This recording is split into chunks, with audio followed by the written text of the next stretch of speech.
Hi అండి, అందరికీ నమస్కారం. తెలుగు బోధన ఛానల్కి స్వాగతం అండి. ఈరోజు ఈ వీడియోలో కార్తీక పురాణం 8వ అధ్యాయం విన్నవారికి సకల శుభాలు కలుగుతాయండి. చాలా మంచిది.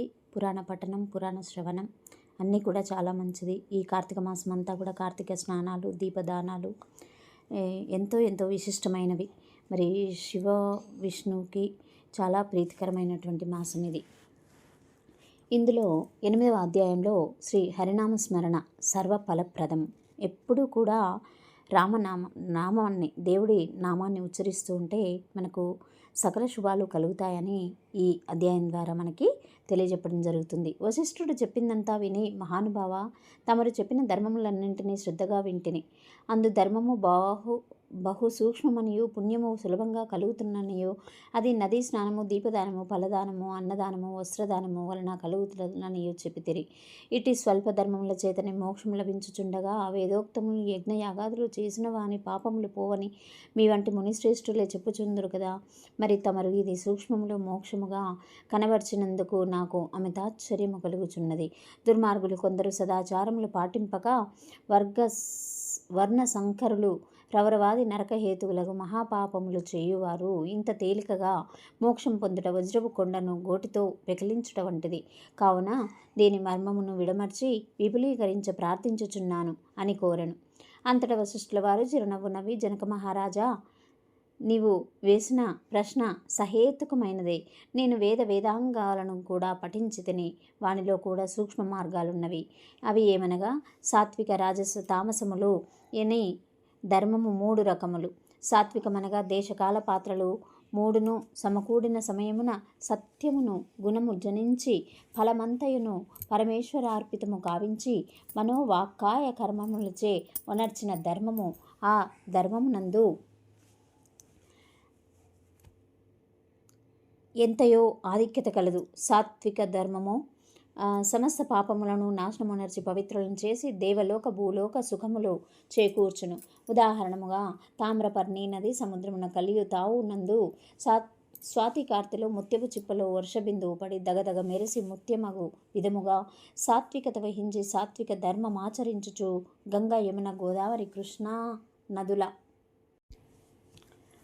పుష్కరాలు మొదలగు పుణ్యకాలముల యందును దేవాలయముల యందును వేదములు పఠించి సదాచారుడై కుటుంబీకుడైన బ్రాహ్మణునకు ఎంత స్వల్ప దానము చేసినను లేక ఆ నదీ తీరమందున్న దేవాలయములో జప తపాదులను అనరించులను విశేష ఫలమును పొందుదురు. రాజస ధర్మం అనగా ఫలాపేక్ష కలిగి శాస్త్రోక్త విధులను విడిచి చేసిన ధర్మం. ఆ ధర్మం పునర్జన్మ హేతువై కష్ట సుఖాలు కలిగించినవి అగును.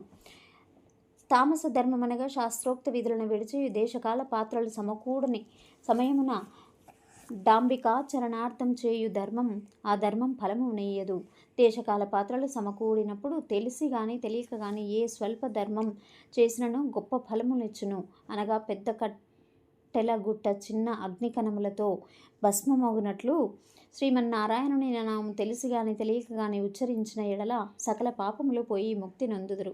దానికి ఒక ఇతిహాసము ఉన్నది, చెప్తాను వినండి అనేసి ఈ అధ్యాయంలోనే అజామేలుని కథ చెప్పడం ప్రారంభించారు. పూర్వకాలమందు కన్యాకుబ్జము నగరమున 4 వేదములు చదివిన ఒక విప్రుడు గలడు. అతని పేరు సత్యవ్రతుడు. అతనికి సకల సద్గుణ రాశియగు హేమవతి అను భార్య కలదు. ఆ దంపతుల అన్యోన్య ప్రేమ కలిగి అపూర్వ దంపతులని పేరు వడిసిరి. వారికి చాలా కాలమున లేక ఒక కుమారుడు జన్మించెను. వారు ఆ బాలుని అతి గారాభముగా పెంచుచు అజామీలుడని నామకరణము చేసిరి.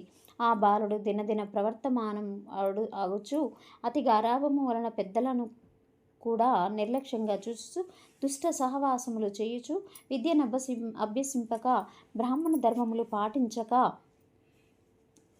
సంచరించుచుండెను. ఈ విధంగా ఉండగా కొంతకాలమునకు యవ్వన రాగా కామాంధుడై మంచి చెడ్డలు మరిచి యజ్ఞోపవీతము త్రెంచి మద్యం సేవించుచు ఒక ఎరకల జాతి స్త్రీని వలచి నిరంతరము ఆమెతోనే ప్రేమలో తేలియాడుచు ఇంటికి రాకుండా తల్లిదండ్రులు మరిచి ఆమె ఇంటిని భుజించుచుండెను. అతి గారాభము ఎట్లు ప్రణమించిందో వింటివా రాజా. తమ బిడ్డలపై ఎంత అనురాగము ఉన్ననూ పైకి తెలియచెప్పక చిన్ననాటి నుంచి అదుపు ఆజ్ఞలతో నుంచకపోయిన ఎడల ఈ విధంగానే జరుగుతుంది. కావున అజామీరుడు కులభ్రష్టుడు కాగా వారి బంధువు అతనిని విడిచిపెట్టిరి. అందుకు అజామీరుడు రెచ్చిపోయి వేట వలన పక్షులను జంతువులను చంపుతూ కిరాత వృత్తిలో జీవించుచుండెను. ఒక రోజున ఆ ఇద్దరు ప్రేమికులు అడవిలో వేటాడుతూ ఫలములు కోయుచుండగా ఆ స్త్రీ తేనె పట్టుకై చెట్టెక్కి తేనె పట్టు తీయబోగా కొమ్మ విరిగి కింద పడి చనిపోయాను. అజామీరుడు ఆ స్త్రీపై పడి కొంతసేపు ఏడ్చి తర్వాత ఆ ఆ అడవి అందే ఆమెను దహనము చేసి ఇంటికి వచ్చెను. ఆ ఎరకల దానికి అంతకుముందే ఒక కుమార్తె ఉండెను. కొంతకాలమునకు ఆ బాలికకు యుక్త వయస్సు రాగా కామాంధకారము చే కన్ను మిన్ను గానక అజామీరుడు ఆ బాలికను కూడా చేపట్టి ఆమెతో బాగా ఉంటూ వారికి 2 కొడుకులు కూడా కలిగిరి. 2 పురిటిలోనే చచ్చిరి. మరలా ఆమె గర్భము ధరించి ఒక కుమారుని గనను. వారిద్దరూ కూడా ఆ బాలునికి నారాయణ అని పేరు పెట్టి పిలుచుచు ఒక్క క్షణమైనా కూడా విడవక ఎక్కడకు వెళ్ళినా వెంట పెట్టుకుని వెళ్ళుచు నారాయణ నారాయణ అని ప్రేమతో పాకుచుండిరి.